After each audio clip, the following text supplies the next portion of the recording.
Hello and welcome to the first video in the series of this tutorial where I show you how to set up and interface all the components for the video I made up where I measure temperature and humidity with a DHT11 sensor and sending this data to a database via the esp8266 Wi-Fi module. So here you see the data path. The temperature data and the humidity data is grabbed by a microcontroller. This microcontroller can be an Arduino or any other microcontroller that you like, that you can program, for example a PIC or a Atmel IVR microcontroller. And the data is then via the serial port sent to the esp8266 Wi-Fi module, which is talking to a web server. And again, for the web server you can choose any you like. I'm going to show you how to set up the Apache web server. The web server has to talk to a database where you can store your data. You can use any database that you like. I'm going to be using the Merida database, which is capable of understanding MySQL commands. The web server and the database is contained in the XAMPP package, which I'm going to show you in a second. And you can view the data afterwards from any client that is capable of displaying a website, so any smartphone, PC or tablet.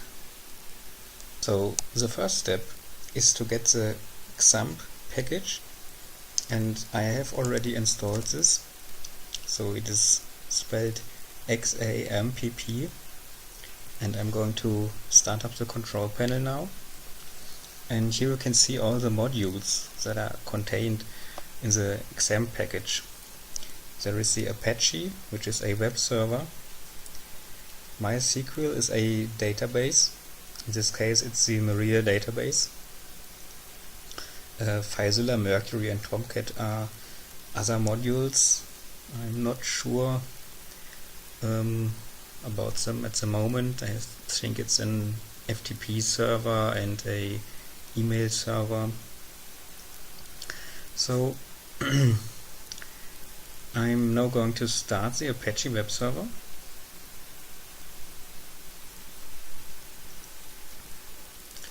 And now the web server is running on my local machine, and when I open my browser I can type in localhost,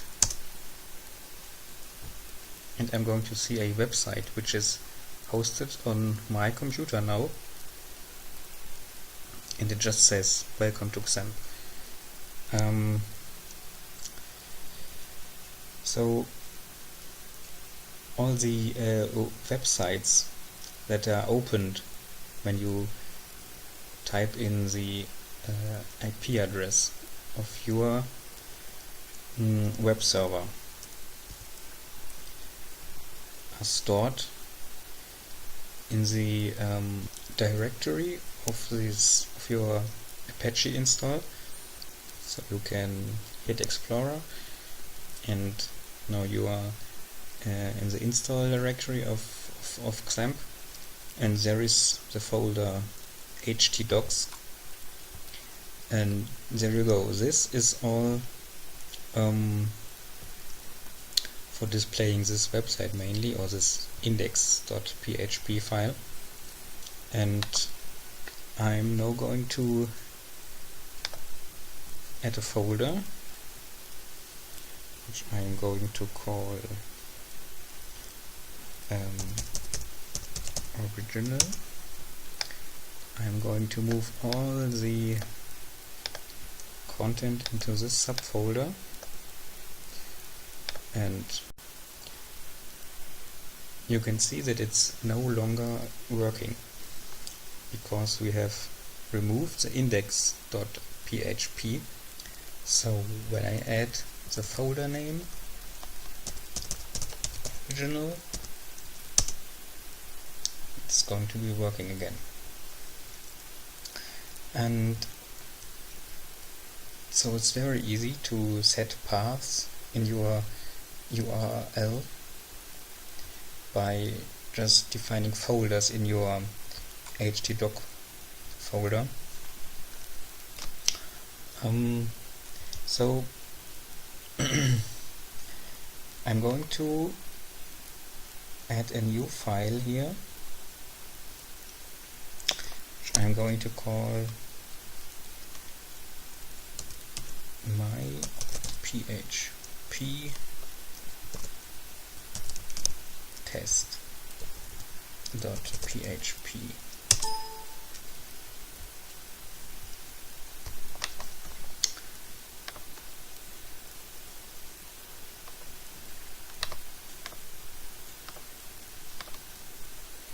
And I'm going to open it with the editor.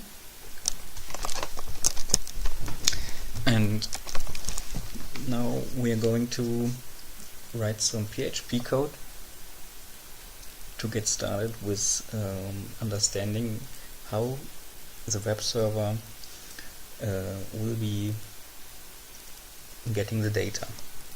So all what is PHP code has to be in those brackets. Okay. And if you want to display something to the browser, you're going to do that by the command echo. And echo is followed by a string. So everything that you want to echo has to be in those quotation marks. My first PHP echo.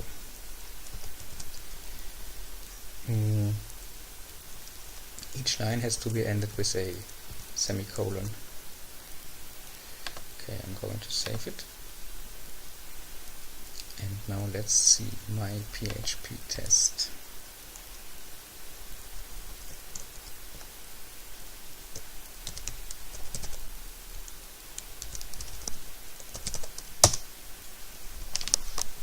Okay, this is working. So the next step is to introduce variables.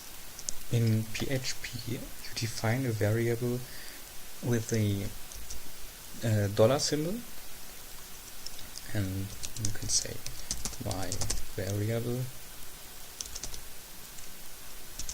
equals 5, for example. And we can also do a string just by my second variable equals amount.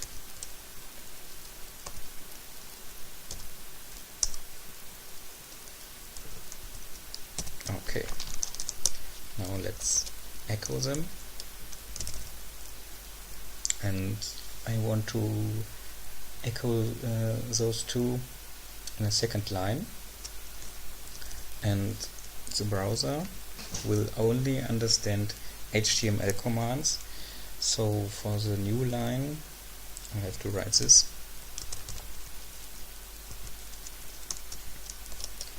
and now I'm going to echo the variables.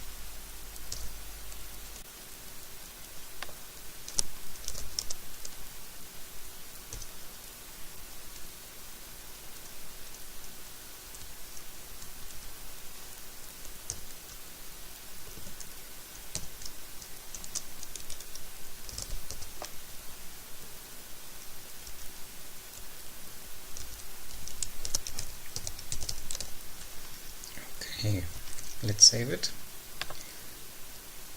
Amount 5. Okay, this is working.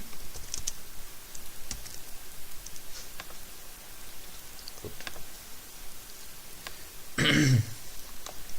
Now, how do you send data to the PHP script? You can send the data via the so-called get method, where you have to put a question mark after the file call of your PHP file, then defining a variable name, for example x, typing an equal symbol, and the value you want to send for the variable. So in your PHP script, the variables that are grabbed via the get method are accessed via an array, which is accessed by $_get, and then you have as an index you have to type the name of your variable as a string. So get index x would be the x variable that we want to send by the get method in the URL. So when we type echo get x and make a new line,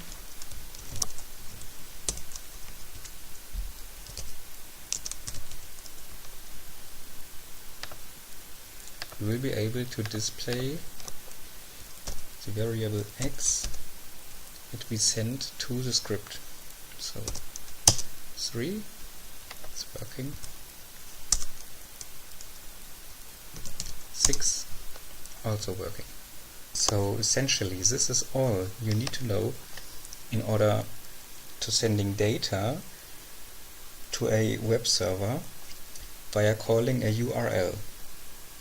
And if we peek into the code which is running on my microcontroller,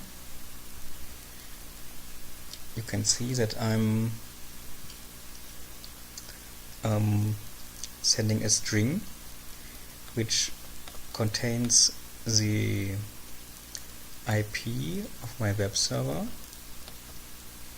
and the PHP file, question mark, and then all the variables I want to send to the PHP script. So the variables, of course, are set as real variables here in the C code of my microcontroller. So the variable cum is going to be the value of the humidity, and temp will be my temperature. Okay, let's do a quick second example in order to fully understand this. Make a new file.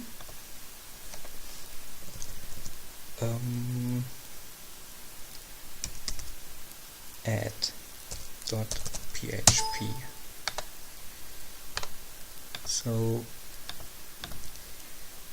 we are now writing a little PHP program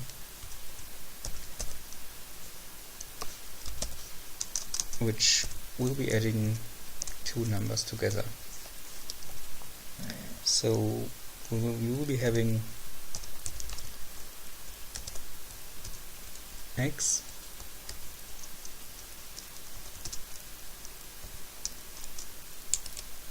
and y.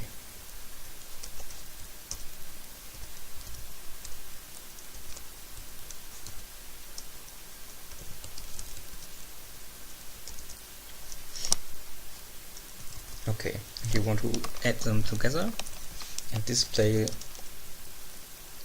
this in the browser. So what I'm going to do now is define another variable which is called result. The result equals first number plus the second number.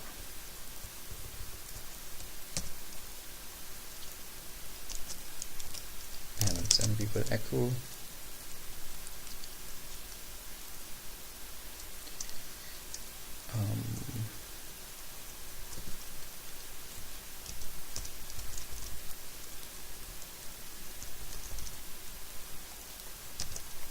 so the first number,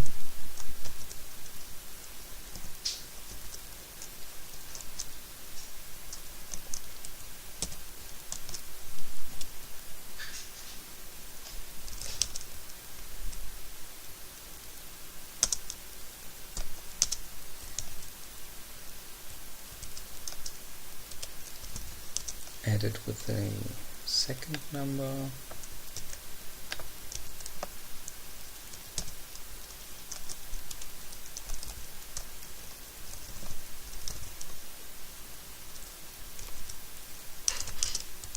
equals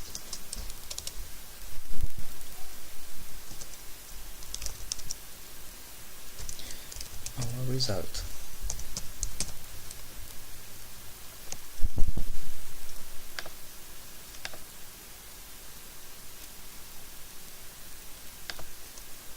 So let's test this.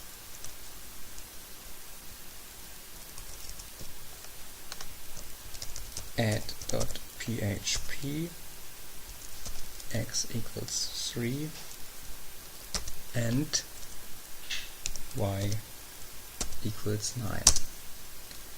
3 plus 9 is 12. There you go.